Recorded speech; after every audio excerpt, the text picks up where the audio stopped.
નમસ્કાર મિત્રો, અક્ષર અકાદમીના online platform પર હું પ્રોફેસર ડૉક્ટર બી.સી. રાઠોડ આપનું સ્વાગત કરું છું. મિત્રો, અંગ્રેજીની કચાશ દૂર કરવા માટે અને કોમ્પિટિટિવ એક્ઝામ્સમાં અંગ્રેજી ગ્રામરમાં સારું સ્કોરિંગ કરવા માટે આપણે અંગ્રેજી વ્યાકરણના નિયમો જોઈએ છે.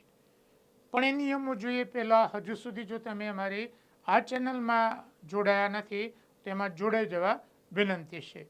જોઈએ હવે આપણે વિગતો. હા, હવે આ જે મુદ્દા છે એ મુદ્દા પણ પરીક્ષામાં વારંવાર પૂછાય છે.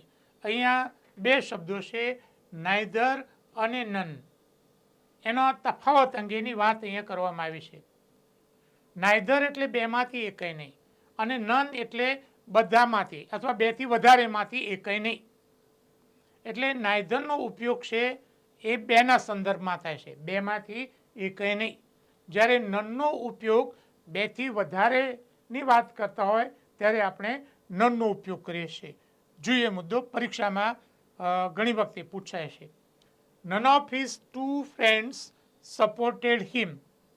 તો આ વાક્ય ખોટું છે, કારણ કે અહીંયા ટુ ફ્રેન્ડ છે એટલે શું આવશે? નાઇધર આવે. Neither of his two friends supported him. આ સાચું, કારણ કે બેનો ઉલ્લેખ છે એટલા માટે. રાઈટ, આ વસ્તુ છે તમે ધ્યાનમાં રાખો. અને જો તમારે નનના બદલે બીજો સુધારો કરવો છે તો શું કરવાનું? નન ઓફ હિઝ ફ્રેન્ડ્સ, આ ટૂંકા જ નાખો તો પણ સાચું. એના કોઈ મિત્રોએ એને સપોર્ટ કર્યો નહીં. None of his friend supported him, જો કે આપણે અહીંયા એ પ્રકારે સુધાર્યું છે. None of these two books is worth reading. તો આ ખોટું છે, કારણ કે અહીંયા ટુ છે એટલે શું આવશે? Neither. Neither of these two books is worth reading. Right, એટલે આ મુદ્દો છે તમે ધ્યાનમાં રાખો. હા, એના પછીનો નિયમ જોઈએ. આઈધર ઓફ એટલે બેમાંથી કોઈ એક અને એની ઓફ એટલે બધામાંથી એક, એટલે બેથી વધુ. આપણે જેવું નાઇધર અને નન જોયું એવું જ આ આઈધર અને એની છે. બેનો ઉલ્લેખ હોય તો આઈધર અને બેથી વધુનો ઉલ્લેખ હોય તો એની ઓફ જોઈએ. એટલે કે આઈધર ઓફ એટલે બેમાંથી કોઈ એક, એની ઓફ એટલે બધા, બેથી વધારે હોવા જોઈએ, માંથી કોઈ એક. બેનો સંદર્ભ હોય તો આઈધર આવે, બેથી વધુનો સંદર્ભ હોય તો એની આવે.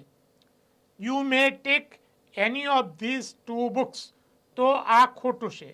કેમ ખોટું છે? અહીંયા ટુ છે તો એની નહીં, પણ શું આવે? આઈધર.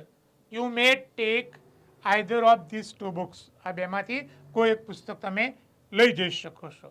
સમજાઈ ગયું? હા. The committee did not select either of the candidates.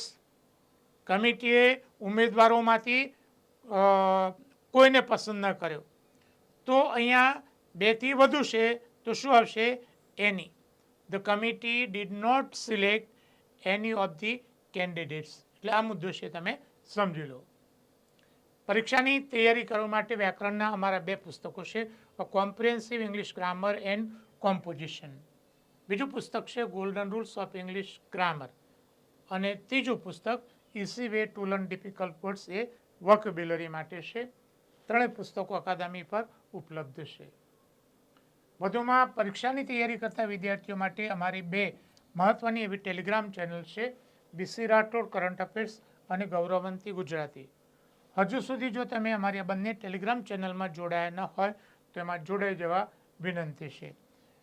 વધુમાં અમે અમારું મેટર ઇન્સ્ટાગ્રામ અને ટ્વિટર ઉપર પણ શેર કરીએ છીએ, તો અમારા આ બંને પ્લેટફોર્મને ફોલો કરવા વિનંતી છે.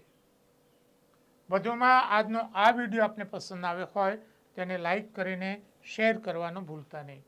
અને હજુ સુધી જો તમે અમારી આ ચેનલમાં જોડાયા નથી તેમાં જોડાઈ જવા વિનંતી છે અને બેલ આઇકોનને ચાલુ કરવાનું ભૂલતા નહીં.